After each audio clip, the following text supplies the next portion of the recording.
Hi, அனைவருக்கும் இனிய மாலை வணக்கம். நான் அஃபீஸா, ஈர்ப்பு விதி பயிற்சியாளராக இருக்கேன். Hi, hello. நான் அஃபீஸா. நிறைய கஷ்டங்கள்லாம் அனுபவிச்சுட்டு இருந்தேன். ஓகே. அப்பதான் அஸ்வின் சாரோட அறிமுகம் கிடைச்சிச்சு எனக்கு, என்னோட ஃப்ரெண்டு ஓகே. ஒருத்தர் மூலமா. ஆ. அப்ப அவங்கள கால் பண்ணி பேசினேன். ம். பேசும்போது ஃபர்ஸ்ட் டைம் என்னால அவங்க கூட ஜாயின் பண்ண முடியல. ஏன்னா ஓகே. எனக்குள்ள நிறைய மனத்தடிகள் இருந்தது. அதனால மனத்தடையா? என்ன மனத்தடை? நீங்க அந்த சீக்ரெட் வீடியோ பாத்திருக்கீங்களா? எனக்கு அப்போ சீக்ரெட் வீடியோ பார்த்திருக்கேன். ஓகே. ஆனா அப்போ இந்த விஷயம்லாம் எனக்கு தெரியாது. சும்மா லா ஆஃப் அட்ராக்ஷன் வந்து ஒரு அனைவருக்கும் மாலை வணக்கம். நீங்க எப்படி இந்த சீக்ரெட் வீடியோல வந்தீங்க? சார், சீக்ரெட் வீடியோ பார்த்தேன். ஆனா எனக்கு அதுல பெருசா ஒன்றும் புரியல. இவங்க சொல்றதெல்லாம் உண்மையா இருக்குமா அப்படின்ற இதுல நான் ஃபர்ஸ்ட் டைம் பார்க்கல, எனக்கு பார்க்கவே போரிங்கா இருந்துச்சு. பார்க்க முடியல என்னால. ஓகே. சும்மா ஒரு 10 நிமிஷம் பார்த்துட்டு விட்டுட்டேன். ஆ. அதுக்கப்புறம் ஒரு நாள் ஃபுல்லா உட்காந்து பார்த்தேன். ஓகே. ஃபுல்லா பார்த்தாலும் சொல்றாங்க, ஆனா இதெல்லாம் எப்படி சாத்தியம்? இதுதான் நமக்கு தான் தெரியுமே, நிறைய விஷயங்கள படிச்சிருக்கோம், எண்ணம் போல் வாழ்வுன்னு. ஆ.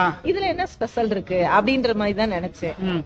ஆனாலும் ஏதோ இருக்கு, இல்லாம இவ்வளவு பெரிய விஷயம் இருக்காது அப்படின்னு சொல்லிட்டு தேட ஆரம்பிச்சேன் சார். ஓகே. அப்பதான் அது விஷயமா நிறைய பிரபஞ்ச விதிகள் பத்தி தெரிஞ்சது, நிறைய Okay. விஷயம் தெரிஞ்சது. எல்லாம் மேலே ஒரு வீடியோ பார்த்துருப்பீங்க. அது கடந்த பல வருடங்களுக்கு முன்னாடி நான் கொடுத்த ஒரு வீடியோ தான். அந்த வீடியோக்கும் இப்போ பேசுகிற எனக்கும் இருக்கிற மாற்றத்தை உங்களால் உணர முடியும். ஏன்னா அந்த ஈர்ப்பு விதி வந்து எல்லாரோட வாழ்க்கையிலையும் செயல்படும். அது செயல்படுறதுக்கு எது தடையா இருக்கு அப்படின்னு சொல்லி பார்த்தீங்கன்னா, நம்ம மனசுக்குள்ள உருவாக்கி வச்சிருக்கிற நிறைய தடைகள். அதுதான் வந்து அந்த விஷயங்கள் நடக்க விடாம தடுக்குது. அந்த விஷயம் படிப்படியா டைம் எடுக்கும். அவங்களுக்குள்ள இருக்கிற விஷயத்தை பொறுத்து டைம் எடுக்கும். ஸோ நம்ம முதல்ல பார்த்த அந்த முடிவுகள் பத்தி இப்ப மறுபடியும் ஒரு முறை பார்க்கலாம். 3 முடிவுகள் அப்படின்னு ஒரு விஷயம் இருக்கு. ஏன்னா நம்ம வாழ்க்கையில இன்னைக்கு இருக்கிற நிலைக்கு எது காரணம் அப்படின்னு சொல்லி பார்த்தீங்கன்னா, நம்ம எடுத்த முடிவுகள் தான். ஏதோ ஒரு சூழ்நிலையில ஏதோ ஒரு முடிவு எடுத்திருப்போம்.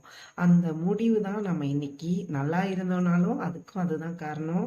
இல்ல மாறி மோசமான நிலையில இருக்கோம்னாலும் அதுக்கும் அதுதான் காரணம். ஸோ அப்ப நம்ம அந்த முடிவுகள் எப்படி இருக்கணும் அப்படின்னு சொல்லி பார்த்தீங்கன்னா,